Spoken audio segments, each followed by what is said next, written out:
am Cynthia Davis, and I actually served in this legislature for 8 years, and I chaired the Children and Families Committee. So I come to you today with some insights from that perspective. First of all, I want you to raise your hand if you are an accountant. How many accountants do we have? Seeing none. I wanted to send a word of encouragement to all the accountants that you don't have to worry about being put out of a job. We'll love you and you'll find something else that will be valuable with your skill set. They still need bookkeepers. So, has there ever been a time in history when the taxes have had a major shift and actually gone down? It doesn't happen unless the elected legislators want to make it happen. And I applaud all of you for coming out today and for caring about the issue, because that's important. But what's even more important, for the people who are actually sworn into office to uphold, protect, and defend the Constitution, they need to be with us. They need to be understanding of their role, and they need to understand why we need them to serve the public. So I received in the mail, the big question is, government has continued to get bigger and bigger and bigger and bigger, and the spending is a huge problem. We've created a monster, a true monster. And the question is, how can we get that monster back in the box? How do we get it under control? And how can we go on in a way that's going to make sense for all of us? I got something in the mail this week, and I brought it because it was so outrageous. This is from the U.S. Census Bureau. It's a economic census form. Now, I own a business in O'Fallon. I own Back to Basics Christian Bookstore, and because I own a business, I see firsthand what happens to businesses. But maybe you didn't all get this invasive, nosy questionnaire, but they wanted to know how much of my inventory was paperback books, comic books, hardcovers, how much of my inventory is religious goods, and it's a Christian bookstore. They want to know, what is my payroll? And then they asked about the class of my customers. Also, they want to know how much of the inventory I sell is used. Now, government will get its tentacles into anything they can. And if it's used, then technically that's a different class. But they want to know these kinds of things for a reason. And it should scare all of us, because essentially what it is a violation of the Fourth Amendment of the Constitution. And just to inspire you with the reading of it one more time, the Fourth Amendment says, the right of the people to be secure in their persons, houses, papers, and effects against unreasonable searches and seizures shall not be violated, and no warrant shall issue but upon probable cause, supported by oath or affirmation, and particularly describing the place to be searched and the person or things to be seized. So my question is, where's the government search warrant to come into my business and ask me about my inventory? It's my job to generate profit, and their job to... Thank you for filling in the blank. I want to give you a thought about taxation that really happened to me just a few weeks ago. And some of you were wondering what the weather would be like today as you were driving to Jefferson City. I drove here 100 miles in a rainstorm. but at least it wasn't a snowstorm. Because on March 24th, Mother Nature surprised all of us with a snowstorm. And I got a colossal lesson, an object lesson on that's what taxes are like. Because the snow came down one flake at a time. And that's how taxes are. One little bit here and one little bit there and just a scooch. It's only a few percentages of a cent. It doesn't sound like much, does it? But when all the snow collected on my roof, it came down at once and it damaged my neon sign. And it did a lot of damage, and it bent the metal, actually. How can a little puny snowflake bend the metal? And the same is true. How can a little puny tax break the backs of our economy? But that's exactly what's happening. Thank you.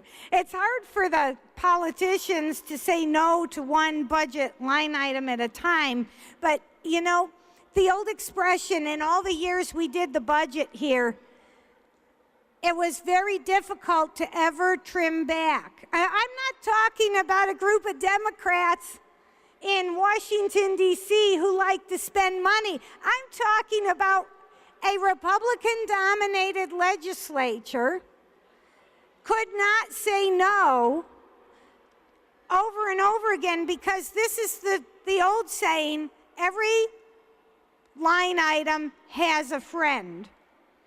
And every line item comes with a package of lobbyists who are there to uphold and defend their tax frou-frou. So I want to get into a topic you're not going to hear today. I know you're going to hear many speakers speak for a long time, and you're wondering, why would I want to repeat anything you've heard before? But I want to talk about the morality side of it. And as the chairman of the Children and Families Committee, I heard a lot of discussion about the breakdown of the home. And the reason our taxes are so high today is because our families are breaking down. And as the family breaks apart, government steps in and puts in more of our hard-earned money. See, government doesn't have any money of their own. That money came from us. So all of our money is going to pick up the slack for people who made bad choices.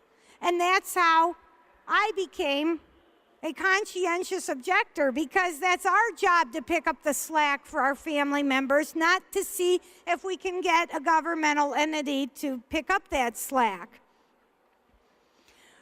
See, we have rules about how to change our elected officials, and a lot of people don't apply those rules. A lot of people say, no, I'll just stick with the same thing because it's too convenient and it's too hard for me to research the candidates so I can get people who I really trust. But going into this fiscal and moral issue here, a lot of people have broken themselves into two groups. They call themselves fiscal conservatives or social conservatives. And I'm here to say it's the same thing, because when we are spending money on social programs, as we definitely are spending more than half the budget now, we are robbing parents of their job, and we're raising the price tab for all of us. The average single mother in Missouri makes the equivalent of as if she had a $42,000 a year job. By the time you add up the free babysitting, the food stamps, the WIC, the Section 8 housing, the free medical insurance, and the list goes on. And we have created a situation where it's advantageous to bear children and not be married. And instead of government saying that's enough of this, it's not serving us well, we're still opening up the purse strings and donating more. So government will never get the spending under control as long as nobody's allowed to stand up and address the real root cause. It's like a potted plant. You can't fix it by the top. You have to fix it by the roots. It's like all the dandelions we see emerging in our beautiful Missouri April. If you don't deal with the roots, you're not going to fix the problem. So you probably, how many of you heard the quote of Melissa Harris this week? Melissa Harris, yes. And you wonder, what does this have to do with taxation? And her whole comment had to do with taxation. This is her quote. We have to, this is Melissa, not me, by the way, get that one straight. Melissa Harris said, we have to break through our kind of private idea that kids belong to parents or kids belong to their families and recognize that kids belong to their communities. And once we start viewing children as belonging to the government and not their parents, we will make better investments. What is that all about? Better investment. Okay, let me give you the code. If you've not been in government for a while, you don't get the word. The vocabulary word for investment means tax increase. Okay, I guess she didn't want to say we're not going to get the tax increases we want until people start seeing that it's our job to take care of all the kids now. But anybody who has ever been a parent or been a child should take great offense to this, because this is the undermining. And of all civilization that has ever existed, 88 of them have fallen when they redefined the family. If we want to redefine family to be anything, then get ready to whip out your wallet, because there won't ever be enough money for government to make up for it. You know, the family is the biggest social welfare agency. And I gave you the end of the story, but the way we normally do, what is the biggest social welfare agency that does babysitting, does health care, does counseling, and carpooling, all the things we want government to do, family does for free. And once the scales get tipped and turned, we're going to come to a point where the spending will be so out of control, we will never be able to rein it back in. One more attitude I want to address is unemployment insurance, because family actually is your Social Security and your unemployment insurance, and it has been like that for thousands of years. But the unemployment tax folks sent my business a letter at the beginning of the year. And they said my unemployment tax is going to go up because Missouri is so fiscally irresponsible that they owe the federal government $500 million. I'm like, wow, how can a frugal and prudent represented state like ours work itself into a position where we owe the broke federal government money? I mean, can't the federal government just print more? Forget the note. But anyway, no, they told me my unemployment rate is now going to go up. And I went to a Chamber of Commerce event in my community. And because I'm out of office now, I have time to do things like that. And they were inviting the current senator to come and speak about this unemployment tax situation. And he said, this is not really a government problem. This is a business problem. And the attitude with which that message came was very offensive, because that yet it is very helpful to understand that's what's wrong with the mentality of many legislators. They see that this is a business problem or a personal problem because they can pass it on to us. And as long as that happens, we're not going to see things change for the better. So how do we fix it? How do we fix it? Well, I want to tell you a sad story, and I want to tell you a happy story. The sad story is Little Miss Red Riding Hood. And now many of you, I can guess, have heard the story. This is how we got into the problem. Red Riding Hood, first of all, she was told just to go to her grandmother's house, not to dilly-dally around the forest. So she played and had fun. She finally, talked to the wolf. The wolf got to the grandmother's house. And this should be rated R for violence. It is not a good story. And it has a bad ending. She got to her grandmother's house. By now, the wolf had already eaten the grandmother and was laying in the bed. And Miss Red Riding Hood said, "Grandmother, what long arms you have." And grandmother, and that's us, questioning our tax system.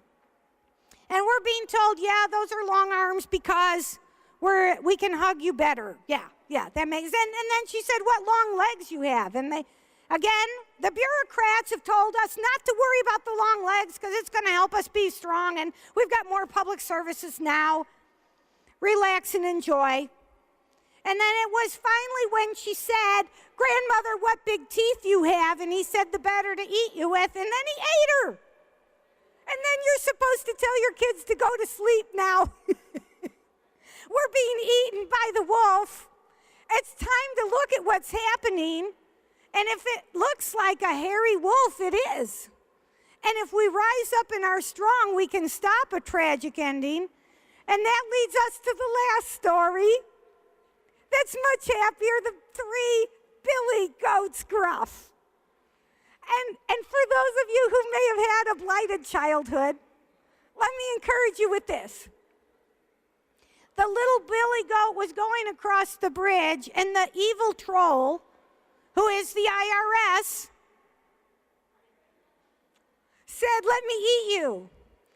And he said, "No, actually, the next billy goat is actually bigger, and you'll get more meat off of him." So he stalled out and went across the bridge. So the second billy goat came up, and the big bad troll, which was really, the IRS, said, "Let me eat you." And he said, "But the biggest one of all is coming." He got across to safety. And then finally, the biggest one of all, the big Billy, and that's the voters and the taxpayers. And the troll said, "I'm going to eat you." And you know what they did? The last one took his horns and he bucked him right off the bridge, and nobody ever heard from him again. And that, folks, is what we need to do.